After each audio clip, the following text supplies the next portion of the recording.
कैसे हैं? मैं उमेश यादव आपका अपने YouTube चैनल पर एक बार फिर स्वागत करता हूं।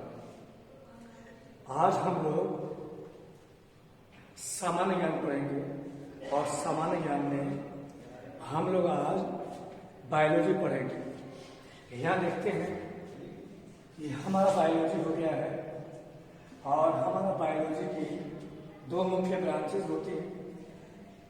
एक हमारा ये होता है जीव विज्ञान जूलॉजी और एक हमारा होता है ये बॉटनी। ध्यान देना, बॉटनी का अध्ययन बाद में होगा। हम यहाँ पहले अध्ययन करेंगे जूलॉजी। हम यहाँ पढ़ेंगे जूलॉजी और जूलॉजी के अंतर्गत यानी कि जीव विज्ञान के अंतर्गत हम लोग यहाँ बहुत ही महत्वपूर्ण टॉपिक पोषण को पढ़ने वाले, इसको हम लोग न्यूट्रिशन के नाम से भी जानते हैं। हम लोग आज पढ़ेंगे पोषण। यहाँ ध्यान दें, पोषण क्या है? सभी जीवधारियों के लिए उनकी सभी क्रियाओं को संचालित करने के लिए ऊर्जा की आवश्यकता होती है। वो ऊर्जा हमें पोषण के द्वारा ही प्राप्त होती है। अब हम यहाँ पोषण के अंतर्गत कौन कौन से पदार्थ हमें आवश्यक हैं या हम देखते हैं। यहाँ देखेंगे अब ये पोषण, यहाँ पोषण में कौन कौन से पदार्थ यहाँ आएंगे, यहाँ देखते हैं। पोषण में हमें आवश्यकता होती है कार्बोहाइड्रेट। ध्यान देना, पोषण में हमें कार्बोहाइड्रेट की आवश्यकता होती है, घटक है।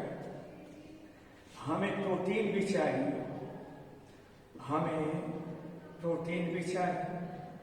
और हमें वसा भी चाहिए।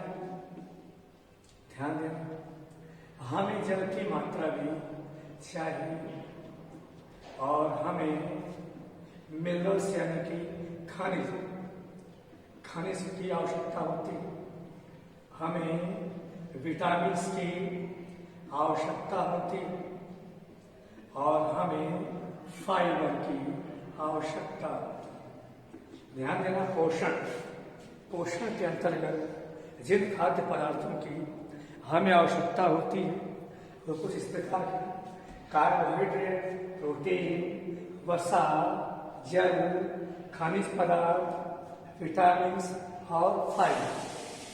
ये हमारे कुछ ये मुख्य पोषण के घटक हैं जिन पदार्थों की हमें आवश्यकता होती है।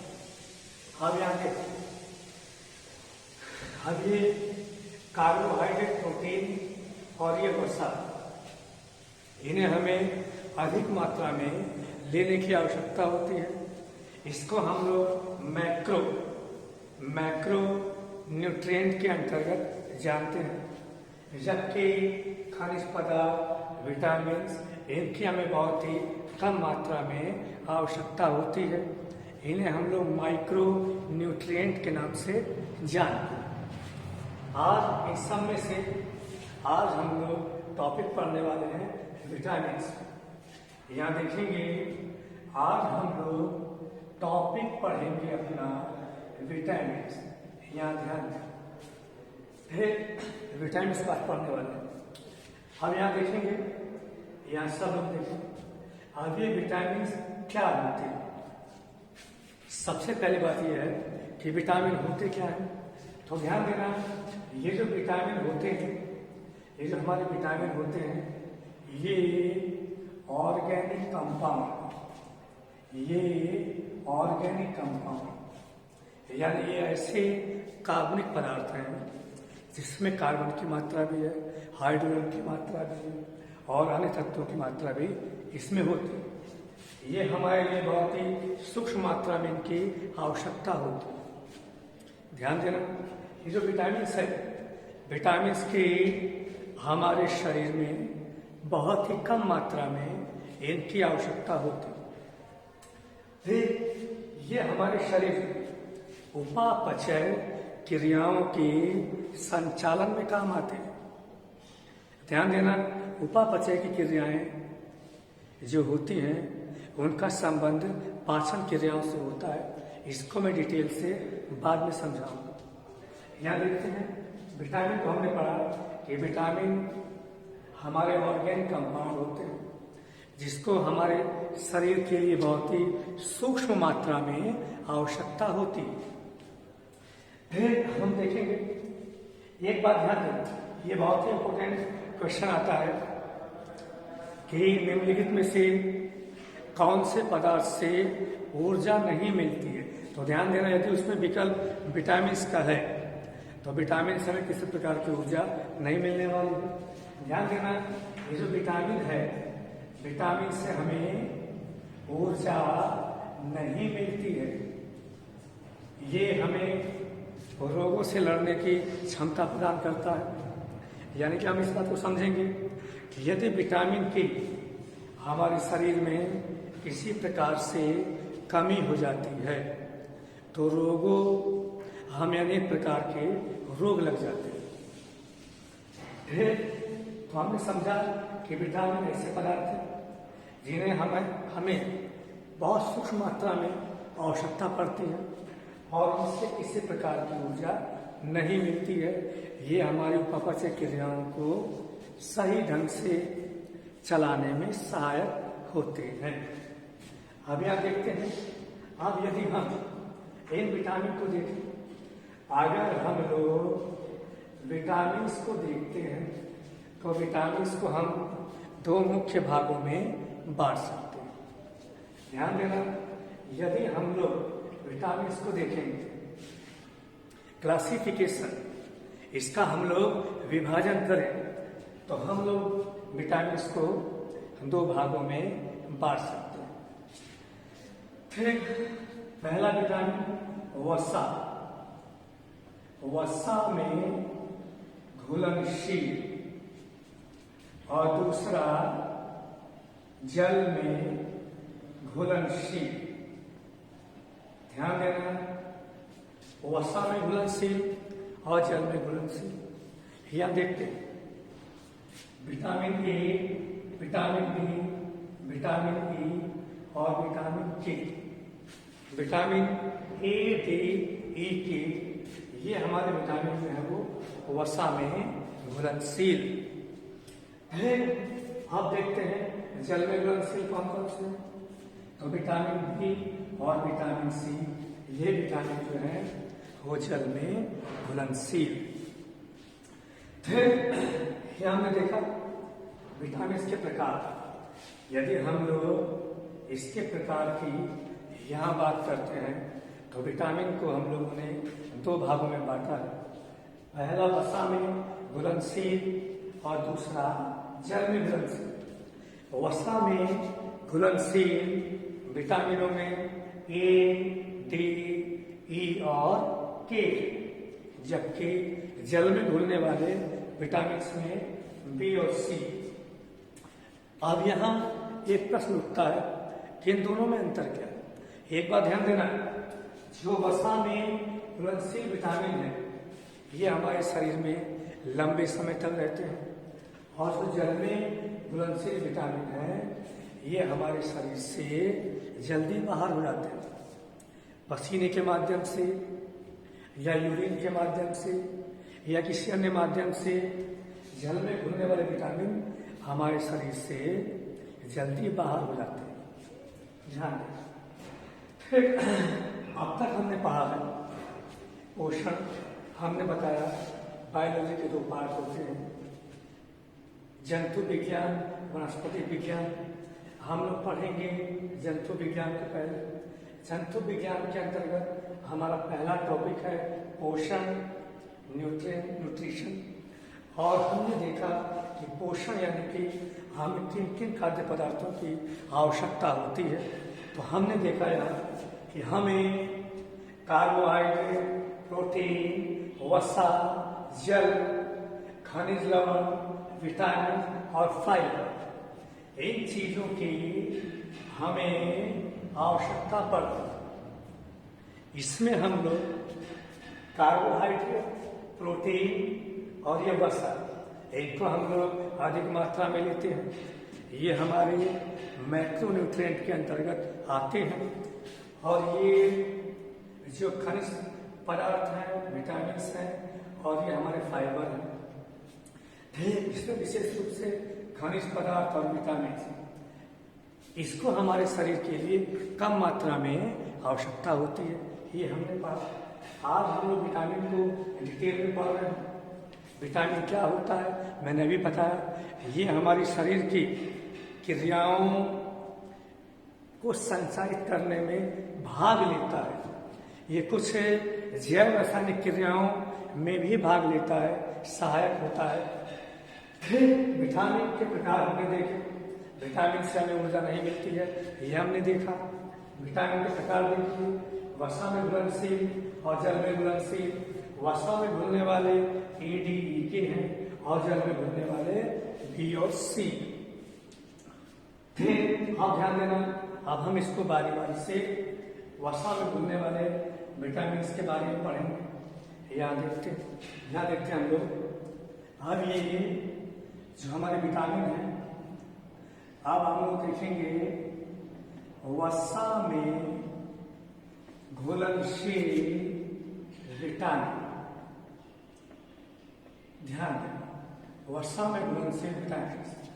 फिर हमने भी पढ़ा कि वसा में जो घुलनशील विटामिन है, vitamin A, vitamin D, vitamin E और विटामिन के, ये विटामिन हमारे वसा में घुलनशील है, वसा में घुल जाते हैं।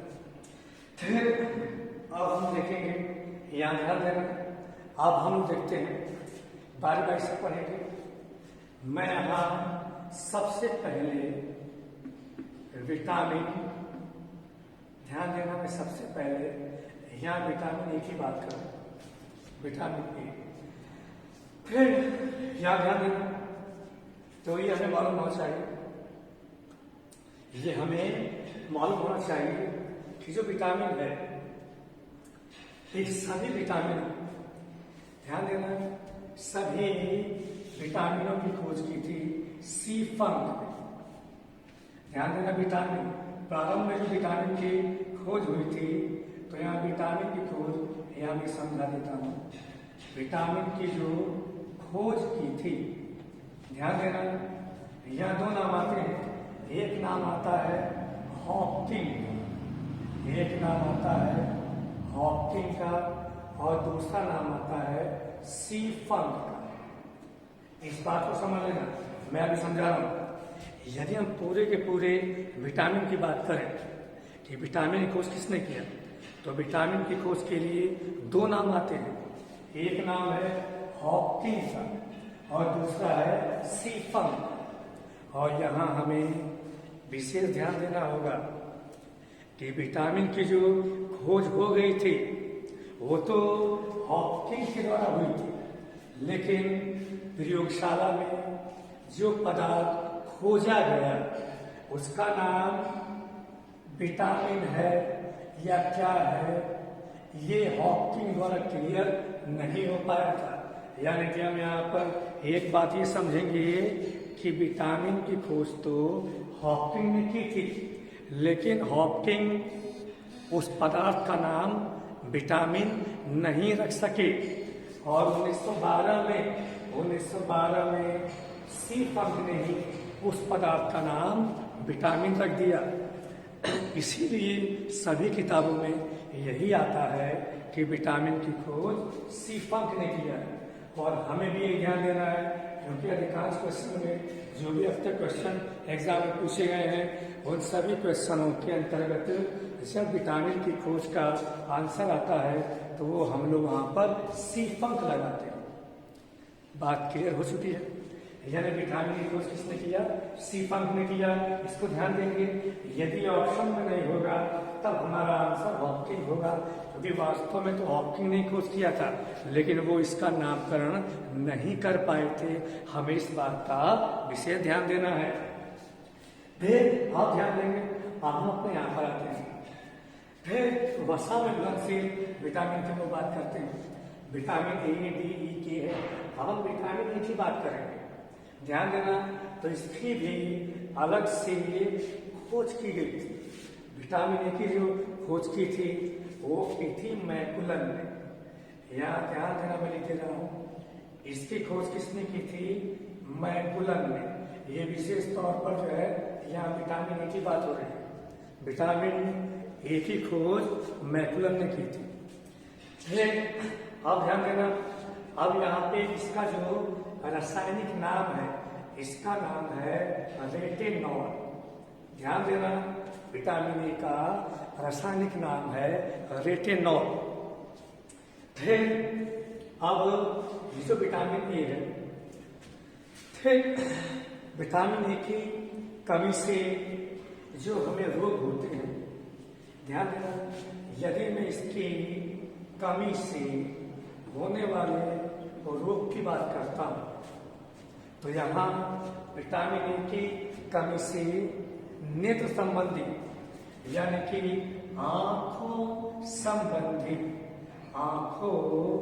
संबंधी रोग होते हैं मुख्य रूप से।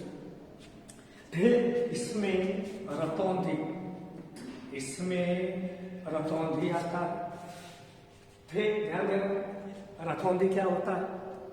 जब सूर्य का प्रकाश कम हो जाता है, यानी शाम के समय या हल्की रात में जिन लोगों को देखने में परेशानी होती है, उन्हीं को हम लोग कहते हैं कि उन्हें रतौंधी हो गया है। रतौंधी का मतलब रात के समय या शाम के समय कम दिखाई देना। फिर तो विटामिन की कमी से रतौंधी हो जाता है, पहला। और दूसरा, आंख संबंधी जो हमारा दूसरा रोग है, उसको हम लोग बोलते हैं उसको हम लोग यहाँ बोलते हैं एक्सोपथेलमस।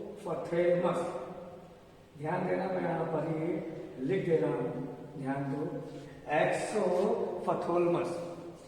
फिर इसमें क्या होता है? इस रोग में हमारी आंखें लाल हो जाती हैं, आंखों में लालिमा पड़ने लगती है। उस रोग को हम कहते हैं एक्सोपथेलमस। ध्यान देना। और तीसरा यहाँ पर जो रोग है आंखों संबंधी, वो है जीरोफ्थैल्मिया। ध्यान देना, ये जो जीरोफ्थैल्मिया, मैं एक बार रिपीट कर रहा हूँ, विटामिन ए की कमी से नेत्र संबंधी यानी आंखों संबंधी रोग हो जाते हैं। विटामिन ए की कमी से आंख संबंधी रोग हो जाते हैं। फिर ध्यान देना, अब ये रोग कौन कौन से हैं? रतौंधी, एक्सोपथेलमस और जीरोफ्थैल्मिया। रतौंधी, एक्सोपथेलमस और जीरोफ्थैल्मिया। एक बात का विशेष ध्यान देना, रतौंधी हर विद्यार्थी जानता है विटामिन ए की कमी से रतौंधी होता है, लेकिन जो मैंने दो अन्य बीमारियां बताई हैं, ये एग्जाम की दृष्टि से बहुत महत्वपूर्ण है, एक्सोपथेलमस और जीरोफ्थैल्मिया। एक्सोपथेलमस में हमारी आंखों में लालिमा आती है, आंखें लाल हो जाती हैं। और जीरोफ्थैल्मिया, ध्यान देना, जीरोफ्थैल्मिया में जो हमारी आंखों में जो आंखें हैं, वो उसमें जो लैक्रिमल ग्रंथि है, जो आंसू की ग्रंथि है, जिससे आंसू निकलते हैं, वो दुष्प्रभावित होती है। यानी कि हमारी फिर जो है हमें जो लैक्रिमल हमारी ग्रंथि है, जिससे आंसू निकलते हैं, वो दुष्प्रभावित होती है। यानी फिर हमारे आंसू बहुत कम निकलते हैं या निकलना ही बंद हो जाते हैं। ध्यान देना, यह जीरोफ्थैल्मिया रोग से जो लैक्रिमल ग्रंथि है आंखों की, वो प्रभावित होती है। इस बात को ध्यान देना। तो यहाँ मैंने तीनों बातें यहाँ मैंने समझा दिया है। फिर यानी विटामिन ए की खोज की थी, एक बार फिर रिपीट करता हूँ। विटामिन ए की खोज मैकुलन ने किया, इसका नाम रेटिनॉल है, और इसकी कमी से आंख संबंधी रोग हो जाते हैं। रतौंधी, एक्सोपथोलमस और जीरोफ्थैल्मिया। रतौंधी का मतलब रात में यानी शाम के समय कम दिखाई देना। एक्सोपथोलमस का मतलब है कि आंखों का लाल होना। और जीरोफ्थैल्मिया का मतलब है कि हमारी लैक्रिमल ग्रंथि का बहुत ही कम काम करना, अर्थात आंसू का न निकलना, आंसू का निकलना बंद हो जाना या बहुत कम निकलना। ठीक, ये विटामिन डी हो गया। ध्यान देना, हम बात करेंगे vitamin D.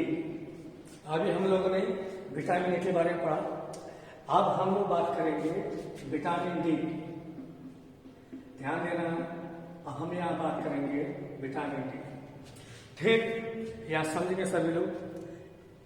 Vitamin D, vitamin D का जो रासायनिक नाम है वो है कैल्सीफेरोल। ध्यान देना, विटामिन डी का जो रासायनिक नाम है वो कैल्सीफेरोल। ठीक, अब ये जो विटामिन डी होता है, ठीक, ये विटामिन डी हमारी हड्डियों के लिए बहुत ही फायदेमंद है। ठीक, अगर हमारे शरीर में विटामिन डी की कमी होती है तो हड्डी संबंधी रोग हो जाते हैं। यदि मैं विटामिन डी की कमी से होने वाले रोग की बात करता हूं, ध्यान देना, तो यहाँ पर ध्यान, अगर मैं विटामिन डी की कमी से होने वाले रोग की बात करूंगा तो यहाँ बच्चों में, ध्यान देना, बच्चों में रिकेट्स, बच्चों में रिकेट्स रोग हो जाता है। रिकेट्स रोग को हम लोग सूखा रोग भी कहते हैं।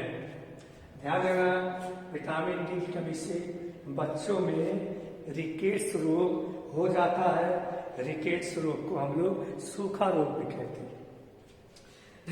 अब यदि बड़ों में यानी यदि वयस्क में इस विटामिन की कमी हो जाए तो वहाँ जो रोग होता है वो होता है ऑस्टियोमलेशिया। ऑस्टियोमलेशिया रोग हो जाता है। ऑस्टियोमलेशिया रोग में क्या होता है?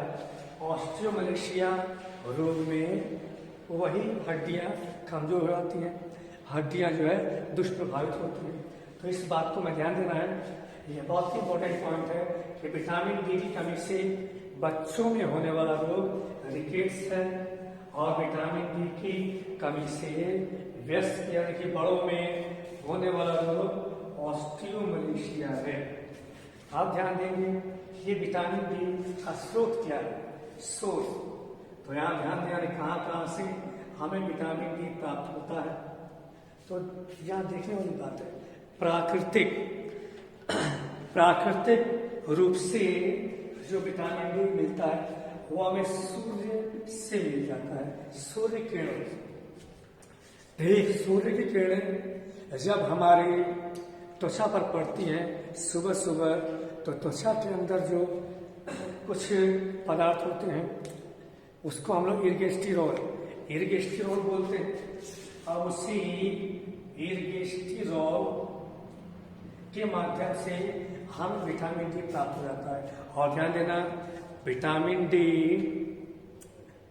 प्राप्त करने के लिए हमें सुबह सुबह की धूप लेनी होती है, वो धूप अच्छी होती है। हमें ऐसा नहीं है कि पूरे दिन चारपाई डालकर धूप में बैठना होगा तभी विटामिन डी मिलेगा, ऐसा कुछ नहीं। सुबह की धूप होती है विटामिन डी के लिए होती है। इसके अलावा यदि हम बात करते हैं दूध में विटामिन की मात्रा अधिक होती है, दूध भी इसका स्रोत है। कुछ ड्राई फ्रूट्स होते हैं उनमें विटामिन डी होता है। इस तरीके से विटामिन डी हम लोग यहाँ से प्राप्त कर लेते हैं। फिर मछली में, मांस में भी विटामिन डी होता है। आप ध्यान देना है, अब हमने विटामिन डी पढ़ा, एक बार रिपीट कर रहा हूँ। विटामिन डी का नाम कैल्सीफेरोल, इसकी कमी से होने वाले रोग बच्चों में रिकेट्स हैं जिसे हम सूखा रोग कहते हैं। बड़ों में ऑस्टियोमलेशिया है, इनमें हड्डियां कमजोर हो जाती हैं।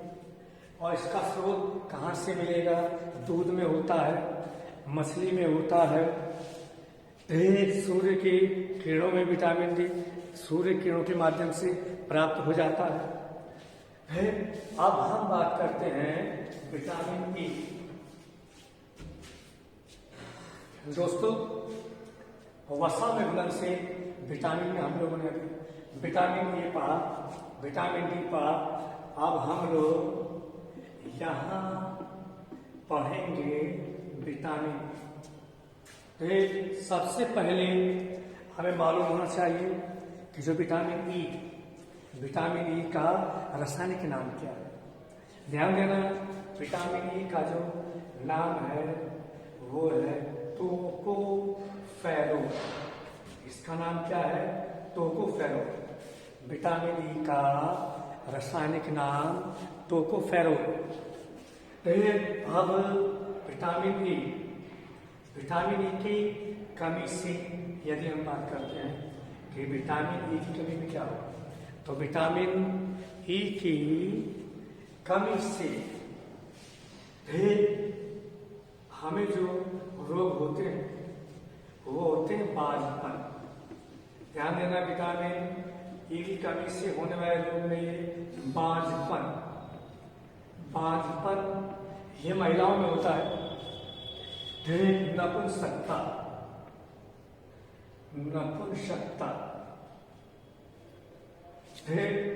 ये दो मुख्य रोग है। इसके अलावा ध्यान देना, एक रोग और भी है, उसको भी ध्यान देना है। फिर विटामिन ई की कमी से होने वाले रोग में बांझपन, नपुंसकता है। और इसके अलावा जब हमारे शरीर में विटामिन ई की कमी होती है तब जो हमारी हृदय की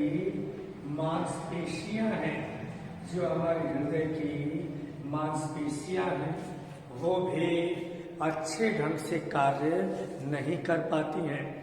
यानी कि यदि हमारे शरीर में विटामिन ई की कमी हो जाए तो जो हमारा हार्ट है, जो हमारा हृदय है, वो भी अच्छे ढंग से कार्य नहीं कर पाता है, क्योंकि उसकी मांसपेशियां दुष्प्रभावित हो जाती हैं।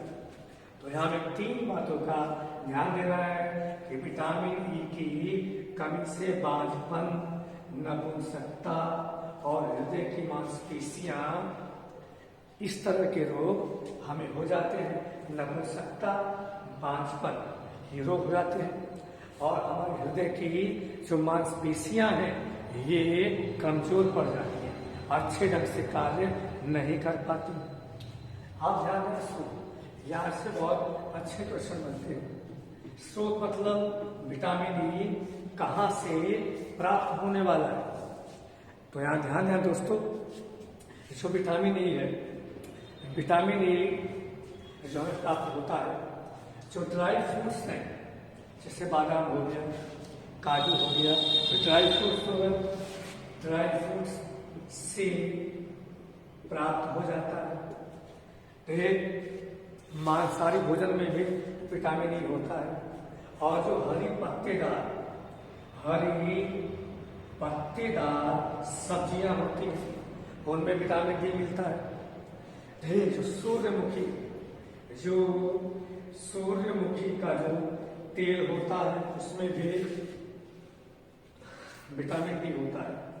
ठीक, तो ड्राई फ्रूट्स, हरी पत्तेदार सब्जियां और सूर्यमुखी का तेल, इनमें जो है विटामिन ई की मात्रा होती है।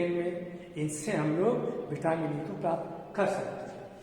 ठीक, तो हमने यह देखा, इसका रासायनिक नाम देखा, इससे होने वाली हमने कमियां देखी, कमी इससे होने वाले रोग देखे, और ये कहाँ से मिलता है हमने ये देखे। ठीक, अब बात करेंगे विटामिन के। दोस्तों, अभी हमने vitamin A, vitamin D, vitamin E पर, ये सभी हमारे वसा में घुलनशील विटामिन। अब हम लोग यहाँ पढ़ने वाले हैं विटामिन के। ध्यान दें। एक अब हम यहाँ पर पढ़ने वाले हैं विटामिन के। के का रासायनिक नाम फिलोक्विनोन। फिलोक्विनोन है। ध्यान देना, विटामिन के का रासायनिक नाम फिलोक्विनोन। ठीक, अब इसकी कमी, ध्यान देना, इसकी कमी से जो रोग होता है वो क्या होता है, हमें ध्यान देना होगा। जब कमी हमारी चोट लगती है और जब रक्त बहने लगता है तो उसी रक्त के बहाव को ये रोकता है, अर्थात रक्त के थक्का को जमाने में सहायक। ध्यान देना, रक्त का थक्का जमाने में और भी कई पदार्थ सहायक होते हैं, उनकी बात हम लोग बाद में करेंगे। यह हमारा टॉपिक विटामिन का है, तो हमें ध्यान देना होगा जो विटामिन के है, विटामिन के की कमी से यदि हमारे कहीं चोट लग जाती है, चोट लगने पर जो है लगातार रक्त बहता रहता है, तो हम ये भी कह सकते हैं विटामिन ए की जो विटामिन के है वो रक्त का थक्का जमाने में सहायक है। यदि विटामिन के की कमी हो जाए तो कहीं भी चोट लगने पर रक्त का थक्का नहीं जम पाता है। ध्यान देना, अभी ये इसकी कमी से हमने देख लिया तो क्या हो गया कि चोट लगने पर ये रक्त का थक्का नहीं जम पाता है, ये इसकी कमी से होने वाला रोग हो गया है। आप ध्यान देना। फिर हम बात करते हैं कि इनसे मिलता है, तो ये भी हरी सब्जियों से, फलों से, मांस से प्राप्त हो जाता है, इसका ध्यान रखें। तो दोस्तों, ये हमारा वीडियो विटामिन पर आधारित है और विटामिन पर हमने अभी जो पढ़ा है वो हमने पढ़ा है वसा में घुलनशील, वसा में घुलनशील विटामिन के बारे में, और हम लोग कल पढ़ेंगे जल में घुलनशील विटामिन के बारे में, और उसके बाद हम लोग जो है विटामिन से संबंधित कुछ क्वेश्चन को भी सॉल्व करेंगे। ये मैं टॉपिक पढ़ा है, टॉपिक पढ़ाने के बाद टॉपिक से के संबंध में जो भी क्वेश्चन हमारे वैकल्पिक क्वेश्चन हो चुके हैं, जो हमारे पिछले एग्जाम में पूछे गए हैं, उन सभी एग्जाम के क्वेश्चन को भी हम लोग अगले वीडियो में लगाने वाला हैं। जय हिंद, जय दोस्तों, जय हिंद दोस्तों।